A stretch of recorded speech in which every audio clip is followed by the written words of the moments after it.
طالبانو ورونو سورت مائده چې دا په اصل کې مدني سورت ده. څومره آیتونه طالبانو مکی دي سته او نسته ده پکې. ما خپله عادت دا ده، ځکه ما مخکې تاسې ته ویلو موږ باید په معناو کار وکړو. دومره صورتونه دي، دومره رکوګانې دي پکې، او دومره بسم الله دلته دا معنا پکې لري، هلته داسې تفسیرونه شته. طالبانو یو تفسیر ده علامه خطیب شربیني نومیږي، ما سره شته، هغه په هغه کې د بسم الله بیله بیله ترجمه کوي هر صورت کې. نو طالبانو هغه هم صحیح د ښه شیان دي، خو دا چا خپل مسلک وي طالبانو ورونو، ما چې ځان ته د ژوند دپاره څه شی مختار کړی ده نو تاسو سره هم شریکوم. یا ایها الذین آمنو ای کسانو چې ایمان مو راوړئ، اوفو بالعقود تاسې وفا وکئ په عقدونو باندې. طالبانو ورونو ما تاسې ته اول کې یوه خبر کړې وه، که تاسې په یاد وي، قرآن ته چې که د ده کتاب له زاویې نه ورننوځې ته به وایې چې قرآن د علوم اجتماعیاتو کتاب ده، که نه؟ او که د ده کتاب له لارې نه ورننوځې ته به وایې چې قرآن ټول احکامو ته رالیږل سوی، لکه دا ملیان چې اوس فکر کوي هېڅ شی وایي نور نسته د قرآن کې، تنه احکام دي، تنه دا نیمه سپاره نن طالبانو دا یو جلد په احکامو لګېدلی ده، دومره احکام پکې دي. دا 19 جلد کتاب د طالبانو ټول تنها د نن درس باندې چې دا نیمه سپاره راځي دا یو جلد مکمل لګېدلی ده. ته فکر وکړه طالبانو ورونو چې دې زاویې نه چې وروګورې قرآن د احکامو کتاب ده، نو که خبر دا د طالبانو لکه دما فکر قرآن د ټولو علومو کتاب ده. صحیح د قرآن الله اصل کې لپاره د احکامو تشریعیو دپاره رالیږلی، اصل پکې دا دي، اما د دې په ضمن کې طالبانو ورسره نور علومو ته اشارې سته ده. یا ایها الذین آمنو ای کسانو چې ایمان مو راوړئ، اوفو بالعقود تاسې وفا وکئ په عقدونو باندې. طالبانو ورونو یو څو خبرې د کتاب نه بیا درته کومه د احکامو په اړه باندې. اولینۍ مسئله طالبانو ورونو دا ده چې خیاري مجلس کومو طالبانو چې هدایه ویلي وي، نو موږ په فقه کې یو جنجال لرو، خیاري مجلس ورته وایي. کله چې بایع مشتري ایجاب و قبول وکړه، بیعه دې موږ د احنافو په مذهب تمامه سوله، ستی خیاري مجلس دوی ته نسته ده. شافعیان وایي بایع مشتري چې ایجاب و قبول وکړه، پس له دې نه چې دوی دواړه په مجلس کې وي دوی ته خیاري قبول سته، یعنې دا معنا تر څو چې مجلس کې یې بیرته وویله چې زه ناقلم حق لري، نو د موږ د احناف په مذهب خیاري مجلس نشته. شافعیان وایي سته. نو په احنافو کې بعضې علماو چونکې احادیث د شافعیانو ملګري دي، د صحابو المتبایعان بالخیار ما لم یتفرقا، ما لم یتفرقا ترجمه صحابي کړې ده، د شافعیانو مذهب ده. د مونږ تفسیر چې ده چې تفرق بالاقوال ده، هغه د تابعینو نه نقل ده. علما وایي چې تفسیر د صحابي اولا وي له تفسیر د تابعینه. د شافعیانو دلایل لږ څه درانده ښکارېږي طالبانو په دې مسئله کې. مونږ تاسې له دې آیات نه ورته استدلال کوو چې اوفو بالعقود وفا وکئ، نو تا ما سره عهد وکړي، یو دا آیات نه دلیل ده. لنډې دا طالبانو دی دلته چې کومه خبر کوي المتبایعان بالخیار چې شافعیانو خبره ده هغه په وجوب نه ده، بنا په استحباب باندې بنا ده. اگر چې بعضې احناف علماو طالبانو په دې مسئله کې شافعیانو، دا تنها شافعیان نه دي، جمهور هم دې ملګرو دې مسئله کې دي. مونږ تعبیر شافعیان تقریبا جمهور یو طرف ته دي، مونږ احناف بل طرف ته یو، حتی صاحبین هم طالبانو په دې مسئله کې خواته دي. د تفسیر مظهري ملام طالبانو له هغه سره درېدلی ده، شافعیانو جمهور سره درېدلی ده. انور شاه کشمیري صاحب هم طالبانو په فیض الباري کې په دې مسله باندې ښه بحث کړی ده. نو دما خپله رای هم دا د طالبانو خیاري مجلس کې چې استحبابا هغه وسي ښه کار ده، ځکه چې حدیثو باندې هم عمل وسي.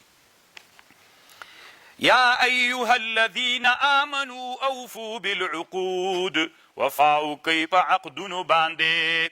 احلت لکم بهیمة الانعام، الله وی مونږه حلاله کړې تاسې دپاره بهیمة الانعام. طالبانو هغه ګونګۍ د انعامو نه، یعنې چارپایانو کې کوم چارپایان چې ګونګیان دي، دلته یوه خبره زده کوي د انعامو چارپایانو ته بهیمه ویل کیږي. دا معنا طالبانو چې دوی ګونګیان دي طالبانو خبرې نه کوي، او که د دوی امر له موږ نه مو به هم د طالبانو ولې ورته ویل کېږي. طالبانو ورونو دې خبرې ته فکر کوئ. بهیمة الانعام یعنی حال مبهم د ګونګ دي. څه معنا بهیمه ګونګ د انعامونه؟ دوی ګونګیان دي که حال په موږ ګونګ ده؟ دوه معناوې لري. بعضې علما وایي دوی ګونګیان دي، کله غوا خبرې کولی سي، کله طالبان اوښ خبرې کولی سي، کله میږه خبرې کولی سي، دوی ګونګیان دي. بله رایه دا ده نه، دوی ګونګیان نه دي، په موږ حال مبهم ده دوی. روح المانی وایي دلته مراد دا ده چې د دوی حال په موږ مبهم ده.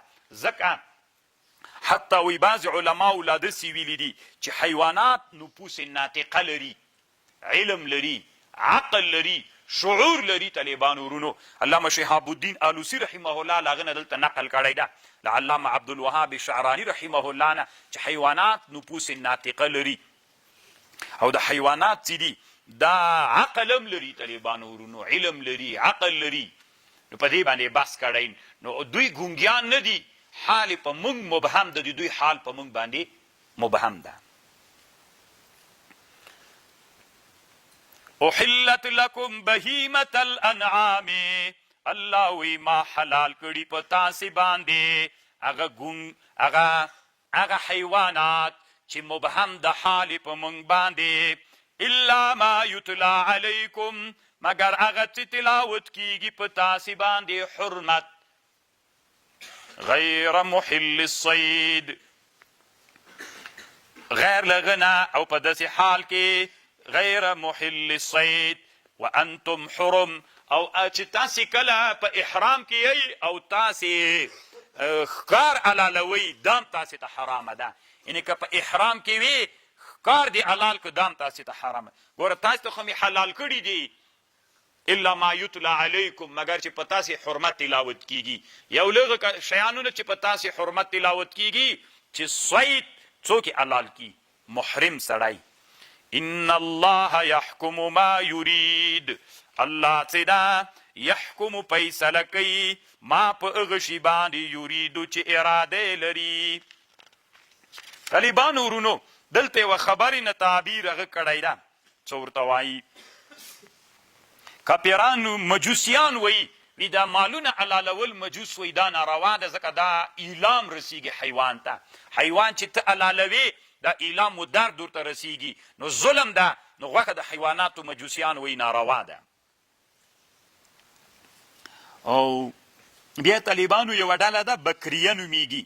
علامه شهاب الدین آلوسی رحمه الله وی دا بکریه ډله چې ده چې جواب ترې ورک سوی ده، وای دوی داسې نور جواب لکه دوی خو مجوس خو په موږ اعتراض کوي چې مسلمانانو تاسې ولې غوښې خورئ د حیواناتو، دا خو ایلام ده، ضرر رسوي.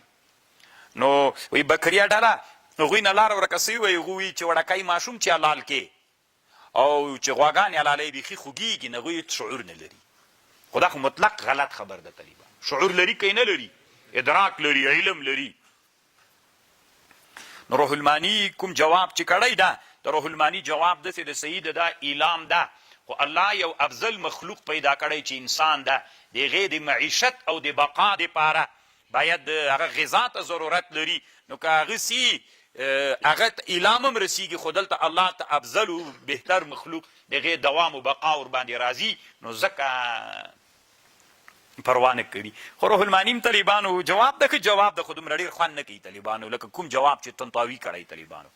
علامه طنطاوي وی دغسې چې ده نو راځئ وی داسې چلو کو، نن یو ګیلاس کې اوبه راواخلو میکروسکوپ ته یې کېږدو چې په دې کې څومره حیوانات دي.